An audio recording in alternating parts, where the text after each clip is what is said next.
Good evening friends, आप सभी का स्वागत है आपके अपने चैनल वर्चुअस में।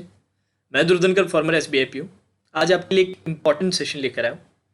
सेशन है रिगार्डिंग कि जो अभी आईबीपीएस पीओ की नोटिफिकेशन आई है उसके लिए जब आप ऑनलाइन एप्लीकेशन भरेंगे, ऑनलाइन अप्लाई करेंगे तो आपसे बैंक का प्रेफरेंस ऑर्डर पूछा जाएगा कि किस प्रेफरेंस क्या आप डिफरेंट बैंक्स को प्रेफरेंस देते हैं, जो डिसाइड करता है बेसिकली कि आपको कौन से बैंक्स मिलेंगे। अब ये स्ट्रिक्टली ये नहीं है कि आप जो प्रेफरेंस भरेंगे वही मिलेंगे, डिपेंड्स ऑन योर स्कोर्स, पर अपनी तरफ से एक ऑब्लिगेशन बनती है कि आपको बैंक प्रेफरेंस देना पड़ता है जब आप ऑनलाइन अप्लाई करते हैं।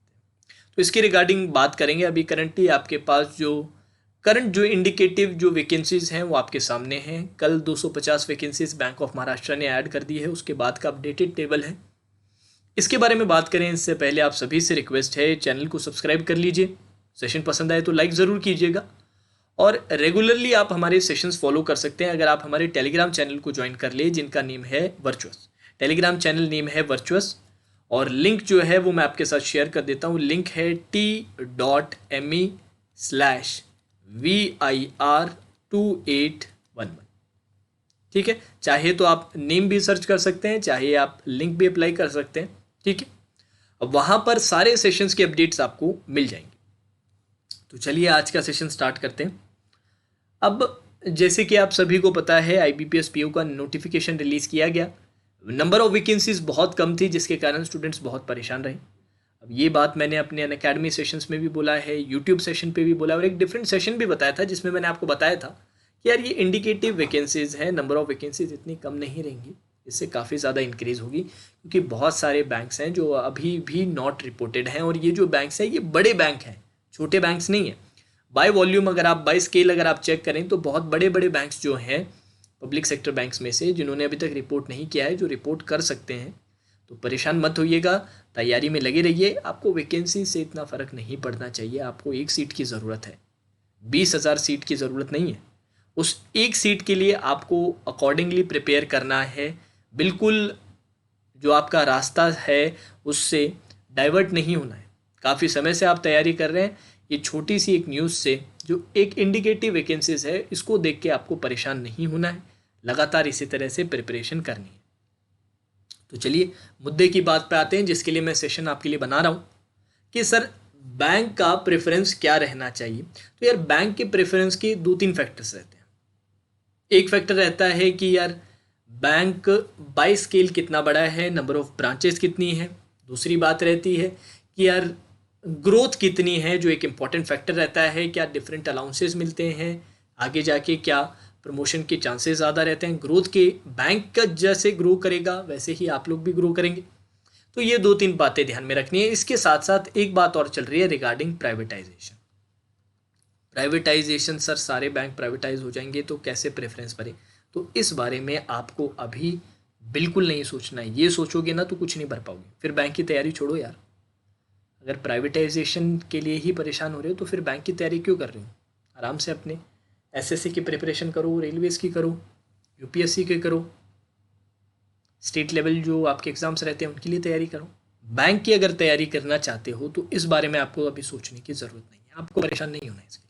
ठीक है, तो बारी बारी से मैं आपको रैंकिंग बताऊंगा कि क्या क्या रैंक रहना चाहिए आपके ऑर्डर ऑफ प्रेफरेंस में। सबसे पहला जो आपका विदाउट एनी डाउट सबसे एसबीआई के बाद सबसे बड़ा बैंक जो है पंजाब नेशनल बैंक, जिसने अभी तक कुछ भी रिपोर्ट नहीं किया है और बहुत बड़ी वैकेंसी वो रिपोर्ट करेगा जब भी करेगा, मान के चलिए ये बात। ठीक है, तो सबसे पहला प्रेफरेंस जो आपका रहेगा, नंबर 1 जो रहेगा वो पीएनबी का रहेगा। ठीक है, पंजाब नेशनल बैंक।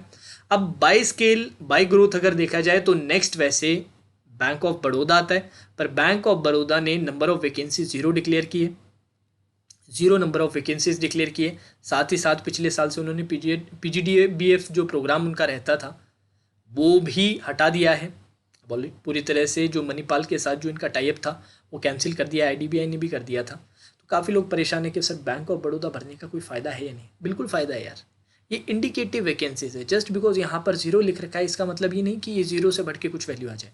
जस्ट यहाँ पे 734 लिख रखा है इसका मतलब ये नहीं कि ये 734 ही रहेगी, ये बढ़ भी सकती है, ये घट भी सकती है और ये पिछले साल आपको देखने को मिला है। तो जस्ट बिकॉज यहाँ पर 0 वैकेंसीज लिख रखा है, इसका मतलब ये नहीं है कि ये 0 ही रहेगी। तो मेरा सजेशन आपके लिए रहेगा कि सेकंड जो प्रेफरेंस आप भरें बैंक ऑफ बड़ौदा के लिए। अब बच्चे कहेंगे कि सर बैंक ऑफ बड़ौदा में तो 0 वैकेंसीज है, सेकंड नंबर पे इस पर रख दिया तो हमारा बहुत नुकसान हो जाएगा। कोई नुकसान नहीं होगा, सिलेक्शन हो गया ना तो इसका, और बैंक ऑफ बड़ौदा आपने भरा है, इसका मतलब ये नहीं कि आपको नौकरी नहीं मिलने वाली, आपको निकाल नहीं देंगे वो, कोई बात नहीं। सेकंड नहीं तो नेक्स्ट जो थर्ड नंबर पे है वो मिल जाएगा आपको। सेकंड नहीं है तो थर्ड मिल जाएगा, और मार्क्स थोड़े कम है थर्ड नहीं तो फोर्थ मिल जाएगा। इसमें प्रॉब्लम वाली क्या बात है, चांस लेने में क्या जाता है यार, अगर आपका कोई भी लॉस नहीं है इसमें तो बैंक ऑफ बड़ौदा का सेकंड प्रेफरेंस भरिएगा। क्योंकि वो पीजीडीबीएफ से अब रिक्रूट नहीं कर रहे हैं तो अच्छे चांसेस है आईबीपीएस से के थ्रू रिक्रूटमेंट हो सकता है, मे बी उनको रिक्वायरमेंट आ जाए। रिक्वायरमेंट आएगी तो बड़ी रिक्वायरमेंट आएगी, और अच्छा बैंक है यार, बैंक बहुत अच्छा है, सेकंड नंबर पे है, तो सेकंड आप भरेंगे बैंक ऑफ बड़ौदा।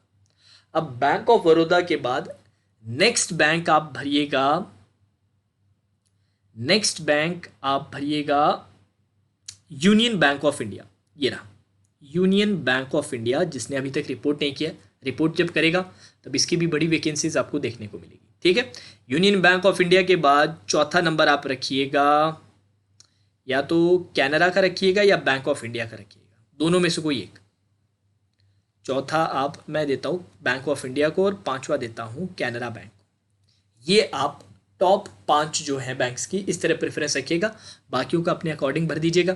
अब जिन जिन में आपको लग रहा है कि सर ये मर्ज होने वाले हैं, मर्जर के जिनमें चांसेस है, या फिर मर्जर नहीं प्राइवेटाइजेशन के जिनकी पॉसिबिलिटीज़ है, जैसे बैंक ऑफ महाराष्ट्र है, इंडियन ओवरसीज़ बैंक है, पंजाब सिंध बैंक, ये सब, ये यूको बैंक है, इन सब में अगर आपको पॉसिबिलिटी लग रही है कि सर ये प्राइवेटाइज हो जाएंगे तो इनको थोड़ा नीचे रख दीजिएगा।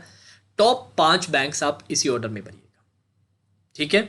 और बैंक ऑफ बड़ौदा के लिए परेशान मत होइएगा, कोई आपका नुकसान नहीं होने वाला। तो ये पार्ट एक इम्पॉर्टेंट पार्ट है, जब फॉर्म भरे तो इन बात का ध्यान रखिएगा। फर्स्ट नंबर पे कौन है, Punjab National Bank, then Bank of Baroda, then Union Bank of India, then Bank of India, then finally Canara Bank. ये 5 का रहेगा, बाकी आप अपने अकॉर्डिंगली ऑर्डर रख दीजिएगा। जैसे छठा नंबर अगर आप दें तो छठा नंबर आप दे सकते हैं इंडियन बैंक या सेंट्रल बैंक ऑफ इंडिया में से किसी एक को दे सकते हैं अकॉर्डिंगली, फिर बाकी आप जैसे भी भरिए, ठीक है। तो ये आपका बैंक का प्रेफरेंस रहेगा। जल्दी से जल्दी आप फॉर्म भरिएगा, थोड़ा लेट करना चाहें, देखना चाहें कि सर मे भी थोड़ी और वैकेंसीज ऐड हो जाए, थोड़ा पर्सपेक्टिव मिल जाए, उससे कोई बहुत ज़्यादा फ़र्क पड़ेगा नहीं, इससे कोई बहुत ज़्यादा फ़र्क पड़ेगा नहीं। According to the scale, according to the growth expected from different banks, मैंने आपको ऑर्डर दे दिया है, अच्छे से फिल कीजिएगा। अब साथ ही साथ देखिए, जाइएगा नहीं, 2-3 बातें और कर लेते हैं। अगर आप प्रिपरेशन अभी स्टार्ट कर रहे हैं, कोई भी टेस्ट सीरीज़ परचेज नहीं किया, तो सबसे पहले तो टेस्ट सीरीज़ परचेज कीजिए, और मेरा सजेशन रहेगा प्रैक्टिस मॉक। फ्री टेस्ट का लिंक मैंने नीचे डिस्क्रिप्शन में दिया है, जाके दीजिएगा। पसंद आए तो जल्दी से टेस्ट सीरीज परचेज कर लीजिए, कोई भी प्लान कर सकते हैं। वैसे मैं सजेस्ट करता हूँ 12 महीने का प्लान, इसमें सारे बैंक और इंश्योरेंस एग्जाम्स आपके कवर हो जाते हैं। साथ ही साथ एक बात और आप ध्यान रखेंगे कि करंट अफेयर्स की तैयारी आज से ही स्टार्ट करेंगे, मेंस तक के लिए वेट नहीं करना। जो मेंस के लिए वेट करते हैं वो कभी मेंस क्लियर नहीं करते, याद रखिएगा। मेंस के लिए वेट नहीं करेंगे, आज से ही आप तैयारी स्टार्ट करेंगे अफेयर्स क्लाउड का एनुअल सब्सक्रिप्शन परचेज करके। अब एनुअल सब्सक्रिप्शन का मतलब ये नहीं है कि आपके बहुत सारे पैसे लगने वाले हैं, बहुत सारे पैसे नहीं लगने वाले।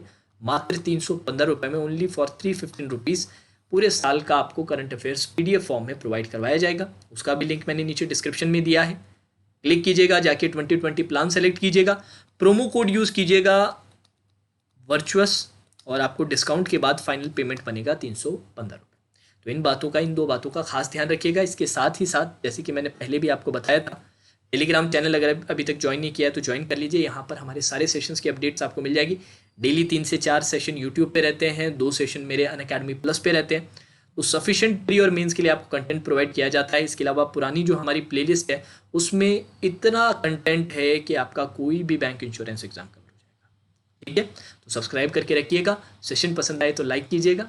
That's all for today session. Have a great evening.